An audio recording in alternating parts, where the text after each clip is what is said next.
లో ఉన్న మంచి గురించి మాట్లాడతారు తప్ప అసలు చెడు గురించి మాట్లాడరు.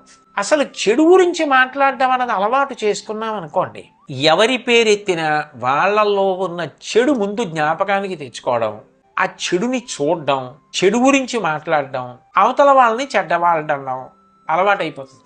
ఇట్లా అలవాటైపోతే కొన్నాళ్ళకి ఏమవుతుందంటే మనం ఒక్కళ్ళమే మంచి వాళ్ళమన్న భావన పెంచుకోవడం, ఇంకా మిగిలిన వాళ్ళందరూ చెడ్డవాళ్ళన్న భావన పెంచుకోవడం అలవాటైపోతుంది. దాని వలన ఇతరులను నిందిస్తూ ఉండడం, మనని మనం పొగుడుకుంటూ ఉండడం అదొక దురలవాటుగా మారుతుంది. అందుకని ఒకవేళ నిజంగా అవతల వ్యక్తి చెడ్డవాడైనప్పటికీ కూడా నువ్వు నింద చెయ్యవద్దు.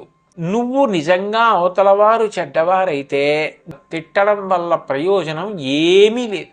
అంతకన్నా నువ్వు ఒక పని చెయ్యి, వాళ్ళకి మంచి మాటలు చెప్పి మార్చడానికి ప్రయత్నం చెయ్యి.